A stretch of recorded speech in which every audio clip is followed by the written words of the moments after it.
o iluminismo dividiu a academia e a crença. Tem um outro texto que eu fiz que se chama O Membro Decapitado do Homem Moderno. E eu falo desse cara que foi decapitado, que é o que o latim descreve como homus religius, que é esse cara que nós somos, que todo mundo tem essa essência de buscar um Deus eterno. E o que o iluminismo fez? O que a ideia materialista, humanista fez? Tirou esse homem do Lucas. E aí o Lucas anda sem um braço. Só que na verdade, no fim do texto, você vai ver que o segredo é que esse membro decapitado é a cabeça. E aí, sabe o que as pessoas vivem? Vivem como pessoas sem cabeça, mano, andando por aí decapitados. Uhum. E é exatamente essa analogia que Jesus faz. Ele fala, o cego guiando outro cego, os dois caem num buraco. Sim. E aí, pra mim, cara, quando você olha pra cognição, pros padrões biológicos do homem, você vai ver Deus. E não é uma coisa ruim. Por exemplo, eu trabalho com design de produto. E no design de produto a gente trabalha com experiência do usuário, UX, UI, que é User Experience e User Interface. Uhum. E aí a expectativa é o seguinte, que eu possa entender quem você é, não no nível de um consumidor, no nível de uma persona, de uma pessoa, certo? Então quem é essa pessoa? Ela tem tempo, ela tem propósito e ela tem emoções. O meu produto precisa pensar nessas três coisas. E aí quando o meu produto pensa nessas três coisas, ele é um produto bom. E aí a gente tem um viés cognitivo, né? Tem um estudo do viés cognitivo dentro da psicologia comportamental, que é o propósito de você conseguir entender a evolução biológica do homem, né? A partir da mente. O viés cognitivo são análises de situações onde o homem toma decisões. Sim. Né? Um princípio de decisão, o viés cognitivo. Perfeito. E aí, cara, olha que louco, que um dos viés cognitivos dizem que quanto mais decisões você colocar para a pessoa fazer, menos decisões elas tomam. Uhum. E mais arrependidos elas ficam. Então o que isso significa? Não significa que a gente tem que viver igual um escravo. No caso do design, eu crio interfaces que têm o propósito de clique, né? Específico, que tem objetivos a partir de cores, contraste, um monte de outros princípios de design para fazer com que a pessoa não tome que ela não tenha opções de tantas decisões. Mas que fique claro, a rede social faz ao contrário. Como ela quer que você perca tempo, ela vai te dar mais opções. E aí você vai ficar menos tempo escolhendo o que você quer ver. E isso vai perdendo esse senso de autonomia de decisão, de toma de decisão. Então, cara, quando o cara vê um homem comum que não toma muitas decisões e erra, eles acham estranho. Porque tá todo mundo tomando várias decisões. Você vai lá. Me perguntaram, por que você não tem um carro, velho? Você precisa de um carro. Eu falei, por quê? Entende? Tipo, a gente nunca se pergunta por quê. Uhum. Às vezes eu sou só um moleque que filosofa demais. Talvez seja, e tá tudo bem. Talvez um dia eu cresça. Mas hoje, pra mim, faz tanto sentido o fato de que as decisões elas são bem importantes na minha vida, e não é o fato de eu tomar muitas decisões que me faz completo ou que me faz extraordinário. Na verdade, é o fato de acertar nas decisões que eu faço. Então, quando eu falo que casei em 9 meses, é estranho. Mas é comum. Uhum. É normal, velho. Porque para as pessoas que estão no controle, para as pessoas que sabem para onde estão indo e o que querem, tomar uma decisão de casar, que é uma coisa tão complexa para a maioria da humanidade, para a maioria das pessoas, é comum. Se torna claro, né? Se torna claro, objetivo. Então, cara, as pessoas acham, por exemplo, você comentou, né? As pessoas que estão nos assistindo. Cara, se você entrou na igreja agora, se você está vivenciando essa experiência, eu sempre falo, cara, você não precisa de uma igreja. Você precisa de um amigo. As pessoas falam, não, você precisa de uma igreja. Ou você está indo na balada, muito louco, você conheceu aqui um negócio aqui conheceu o café com Deus Pai aqui? Não, mano, você não precisa de igreja não, mano. Você precisa de um amigo. O primeiro presente que Jesus dá às pessoas que precisavam dele era um amigo, discípulo. Senta aí, ó. Você precisou desse amigo para estar aqui hoje. Você não precisou da igreja. Talvez esse amigo te levasse para o lugar errado. Graças a Deus que ele te trouxe para um lugar saudável. Entretanto, se aquela igreja que ele te levasse insaudável, errada, você ia ter um amigo. E aí, esse é o grande papel do evangelho. O grande papel do evangelho é te dar um amigo. E eu sempre falo pra galera, sabe qual que foi a coisa mais importante da minha vida dentro do evangelho? Foi saber que eu nunca ia estar sozinho. Mesmo que a igreja não me aceitasse.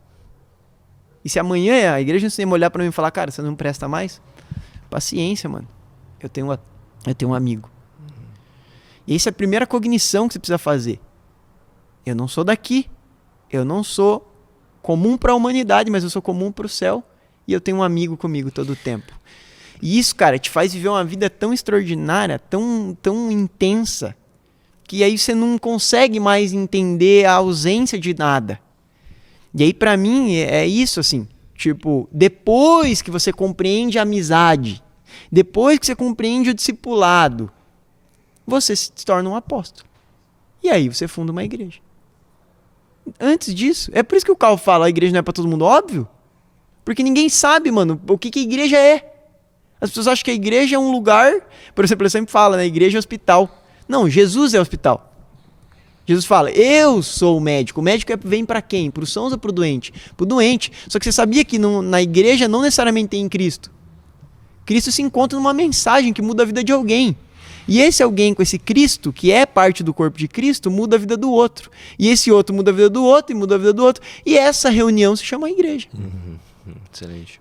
E aí, por isso que esse é o grande aspecto. A gente não vai e funda igreja, a gente não vem lá, você que está se convertendo agora, vai para uma igreja. Não, mano, você vai e encontra um amigo. Olha a história do Lorenzo aqui, ele contou, olha a história do Felipe.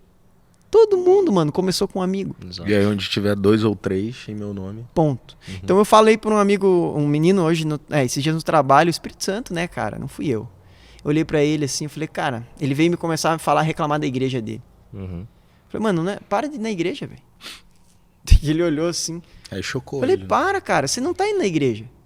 Você tá indo num lugar reclamar dos outros, velho. Para, velho. Para. Por que você tá indo na igreja? Só para você não, sei lá, não fazer coisa errada? Só pra não ir pro banco. Então você não entendeu nada, mano. Igreja é pra você ir lá porque você é necessário, não porque a igreja é necessário pra você. O nível do apóstolo é o cara. Por que esse cara não é pra ir pra igreja? Ele é pra encontrar um amigo. Eu não tô falando nada novo, tá? Paulo Borges, depois de tantos anos de caminhada de igreja, ele tá falando isso que eu tô falando. Tô falando sobre comunidade, sobre você servir o teu avô que tá morrendo, o teu pai que tá velho. Ele tá falando disso, tá falando de igreja isso. Esse cara, ele vai lá na igreja e ele não entende que ele tem que servir e não ser servido. Que ele é parte de um corpo que tem um propósito, que ele foi santificado, e santificado significa separado. Sim. Essa semana eu falei, né? Você acha que santidade significa exclusividade? Você errou, mano. Santidade significa separado para um propósito. Na verdade, você foi pensado. Eu falei pro bobo, já falamos do bobo, mas eu falei pro bobo, bobo, você entende que você não é exclusivão? Na verdade, você ganhou um prêmio, velho. E o prêmio é você mesmo. E você é um presente para um monte de gente.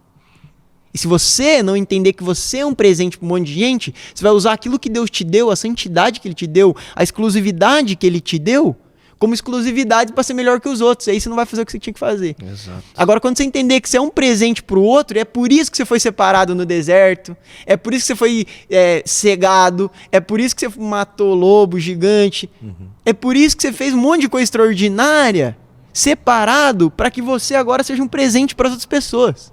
E não precisa ser exclusivo. Não existe um lugarzinho no céu lá onde vai ficar os exclusivos de Deus. Não tem mais isso, mano. Agora todos são um em Cristo, Gálatas. Porque não é judeu nem grego, escravo nem livre, todos são um em Cristo. Exato. Então, esse é o papel. Esse cara vai na igreja sem essa consciência, se frustra, porque ele tá olhando pra gente, não tá servindo. Exatamente. Certo? O cara que olha pra gente e não se frustra é o cara que entende que precisa servir aquele que ele tá falando que tá errado. Né? Jesus fala exatamente isso. Perdoem seus inimigos. Amem seus inimigos. Você tá dentro da igreja, é um monte de inimigo, mano. Por quê? Porque é um monte de gente.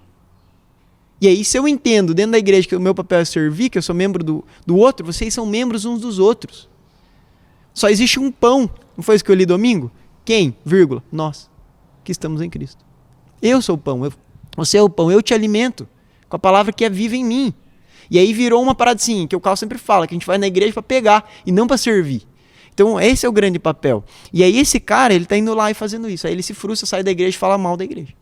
Aí vai lá o pedófilo dentro da igreja, faz merda, aí estraga a igreja. Claro, mano. Porque ele não tem um amigo. Se esse cara tivesse um amigo, ele não ia ser pedófilo. Na verdade, o que faz ele um pedófilo é que ele não tem amigo de verdade. O que faz esse cara trair a esposa é que ele não tem um amigo pra olhar pra ele e falar, você é um merda, cara. Para com essa desgraça aí, velho. O que é o Marvels? Marvels é a gente ficar aqui bebendo igual uns malucos até 4 horas da manhã? Mano, o Marvels não começa aqui, mano.